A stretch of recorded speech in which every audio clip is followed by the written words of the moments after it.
जब उसका अर्थ बताया जाता है तो वो ज्यादा आसानी से समझ में आती है। एक शायर ने एक महफिल में शेर पढ़ा, एक रोज बेरफातिया तुरबत पे मैं गया, फूलों की चादरों से चढ़ा था जा बजा, इतने में अंदरून कब्र से आई थी ये सदा, आहिस्ता बरग गुल बफिशा ब मजार माँ, नाजू के शीश कश्त ए दिलदर के नारमा। सन्नाटा छा गया कि ये क्या है, लेकिन जब उस शायर ने उसका हिंदी में करके बताया तो ताली बजी। मैं हिंदी करके बताता हूं। एक रोज बेरफातिया तुरबत पे मैं गया, बेरफातिया यानी अचानक, तुरबत यानी कब्र पे गया, फूलों की चादरों से चढ़ाता था जा बजा, मैंने फूल की चादर में से एक के बाद एक फूल कब्र पे चढ़ाए, इतने में अंदरून कब्र से आई थी ये सदा, इतने में अंदर कब्र से एक आवाज आई, आहिस्ता बरग गुल बफिशा ब मजार माँ, मेरी मजार पे फूल जरा आहिस्ता से चढ़ाओ, क्योंकि नाजुक के शीश कश्त ए दिलदर किनार माँ, किनारे पे जो दिल रखा है वो इतना नाजुक है कि उसको फूलों से भी चोट पहुंच सकती है। ये कविता का इंपैक्ट है, कविता का प्रभाव है। तालियां कम हैं आपकी। बहुत अच्छा काव्य पाठ रजनी जी ने किया, प्रेम मोहब्बत की बातें कर रही थी। हालांकि मैं लॉजिकल नहीं मानता प्रेम मोहब्बत की कोई भी बात को, सब फोकट की बातें हैं, असल जिंदगी में इनका कोई मतलब नहीं है। मैंने तो कभी एक शेर कहा था कि इश्क मोहब्बत प्यार वफा, किसको इनसे हुआ नफा। शेर सुनना, इश्क मोहब्बत प्यार वफा, किसको इनसे हुआ नफा, इधर उसकी मांग भरी, इधर अपनी जेब सफा।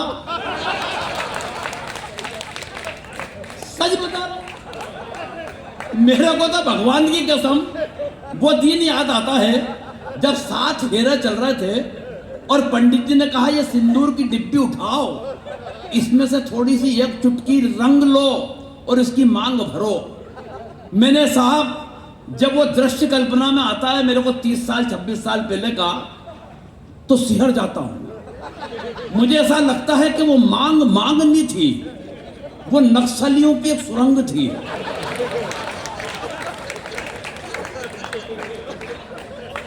और सुरंग भी भगवान कसम वो वाली थी जिसमें मैंने अपने हाथ से बारूद बिछाई।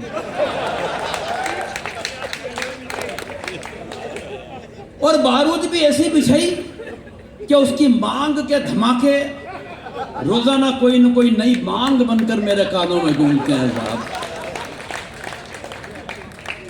तो हमने तो वो वाला इश्क भी झेला है, लेकिन अच्छा काव्य पाठ किया उन्होंने। मुझसे बड़ी जिद कर रही थी कि मैं कुछ और पढ़ूं, क्योंकि चिड़ी हुई थी। पर मैं एक बात कहना चाहता हूं कि तुम ही कहो कैसे मैं इस हालात में शामिल रहूं। तुम ही कहो कैसे मैं इस हालात में शामिल रहूं, दुश्मनों के हाथ अपनी मात में शामिल रहूं। संबंध तोड़े महबूबा ने यहां तक तो ठीक था, अब चाहती है मैं उसकी बारात में शामिल रहूं।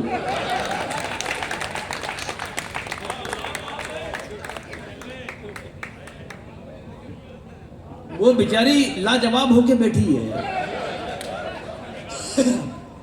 लीजिए, मैं उस शख्स को आवाज देना चाहता हूं जिसको सुनने के लिए हम सब बैठे हुए हैं। एक बार ताली बजाकर बता दें, हास्य का वो अद्भुत जादूगर, लाफ्टर किंग, जिसने सारे हिंदुस्तान में अपने हास्य के दम पे तहलका मचाए हुए हैं। आगरा से हमारे बीच भजन दादा की मोहब्बत के साथ जो हर साल अपनी टीम लेकर यहां पे आते हैं और नए झंडे गाड़ते हैं। अगर आज का पूरा कार्यक्रम अच्छा हुआ हो तो एक बार पूरा सदन प्रताप फौजदार जी के लिए भी तालियां बजाए कि उन्होंने एक लाजवाब और खूबसूरत टीम का संयोजन किया।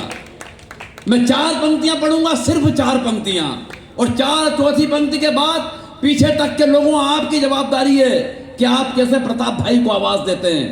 पंक्तियां पढ़ता हूं कि कवि सम्मेलन को आसमां तक परवास दे रहा हूं, संभालना तुम्हें मंच के सर का ताज दे रहा हूं। कवि सम्मेलन को आसमां तक परवास दे रहा हूं, संभालना तुम्हें मंच के सर का ताज दे रहा हूं। तब्दील कर देता है जो खामोशियों को महफिल में, मेरी तकदीर मैं उस आवाज को आवाज दे रहा हूं। भाई प्रताप फौजदार लाफ्टर किंग, पूरा हाथ एक एक जब तक लहरा नहीं जाएगा आसमान में वे नहीं आएंगे। दोनों हाथ ऊपर उठाकर ताली बजाकर आवाज दें, भाई प्रताप फौजदार।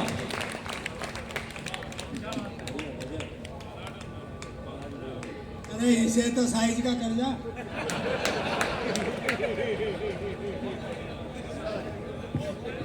कर 2 इंच नीचा कर। 2 साइज तेरा है कि मेरा है?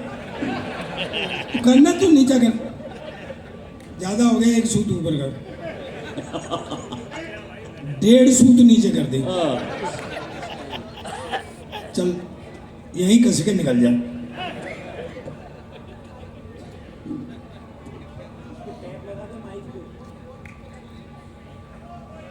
ये देखना कौन से वाला?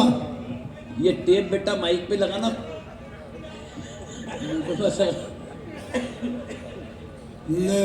प्रताप दादा मुंह पीछे कर लो, वो टेप लगा रहा मुंह पे नहीं लगा दे।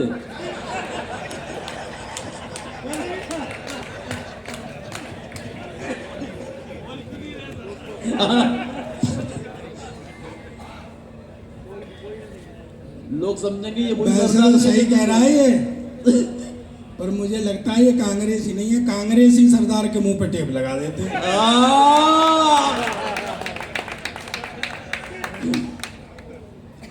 लेकिन मैं ऐसा कुछ बोलूंगा नहीं क्योंकि आचार संहिता लगी हुई है। मंच को प्रणाम करता हूँ, माँ सरस्वती को प्रणाम, आप सबको मेरा प्रणाम। बहुत देर में नंबर आया, दादा कितना अत्याचार हुआ है मेरे पर। अनूप जलोटा का नाम आ गया, आसाराम का नाम आ गया, पर राम रहीम बैठा हुआ है, इसका नाम एक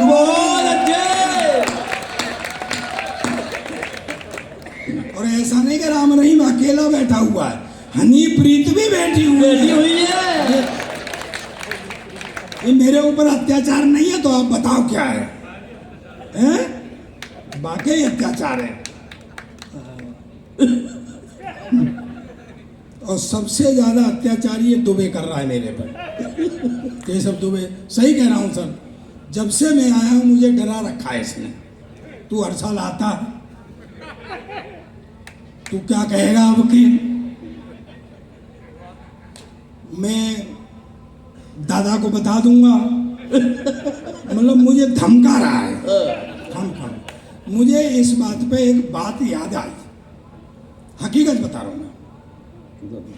बहुत अच्छी। एक अंग्रेज आया, किधर उंगली कर रहा है? अब ये उंगली करना बंद कर। सरदार खड़ा हुआ है, एक तो तैने मेरे टाइम पे मुझे पर खड़ा किया है।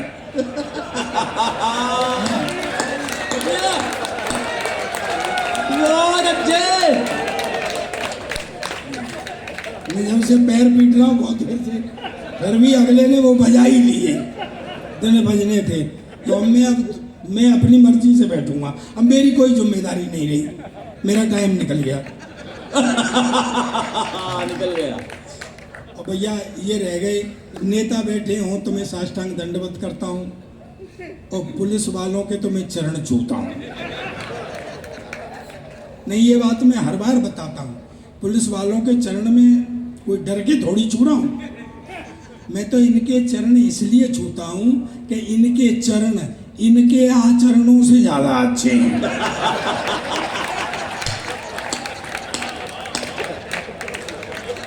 बहुत अच्छे। मेरे ऊपर कृपा रखना, मुझे पता है कि आचार संहिता लगी। बहुत अच्छे।